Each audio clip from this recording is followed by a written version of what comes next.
اج بہ کے تہیا کر لو اللہ کے گھر کے اندر کہ یا اللہ جو گناہ کیتے نے نا اج معاف کر دے.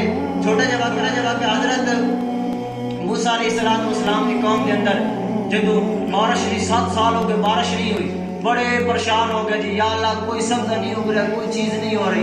تو اللہ نے فرمایا کہ ہماری قوم کو اکٹھا کر. ساری قوم اکٹھی ہوگی. اللہ نے فرمایا کہ اس کے اندر ایک بندہ کھڑا ہے جوڑا اتنا گناہگار ہے کہ وہ زمین کے اوپر ہونے کی وجہ تو 7 سال تو میں اپنی رحمت نہیں برسائی. تو جدو اللہ کی بارگاہ کے اندر اللہ کے نبی نے عرض کی تھی نا یا اللہ وہ کیڑا بندہ ہے تو حضرت موسیٰ علیہ السلام نے ساری قوم کو آخیا کہ اے قوم والوں کہ اگر تھوڑے اندر کوئی ایسا بندہ کھڑا ہے اللہ اندر مسرور تو نکل جائے کیونکہ اللہ دی رحمت اسے دی وجہ تو نہیں آ رہی تھی جیڑا انسان نے کرتوت کیتے ہو انہوں نے پتا ہوتا ہے.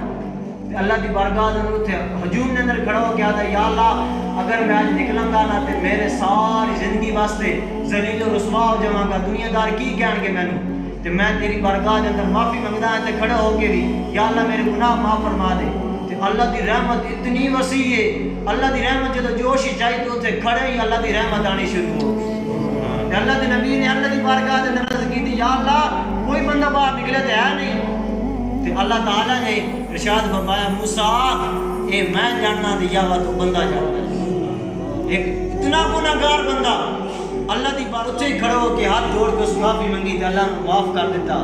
دعا ہے کہ اللہ تعالیٰ ساڑھے سارے دے بھی گناہ ہوں معاف فرمائے اور سانو صحیح معنی دیتے آخر کی تیاری کرنے کی توفیق عطا فرمائے. تو سب تو بڑی دعا ہے کہ اللہ تعالیٰ سانو جدو اس دنیا تو جان دا وقت آوے نا تے ساڑی زبان تے کلمہ بھی جاری ہوئے تے حضور کا فرمان بھی جاری.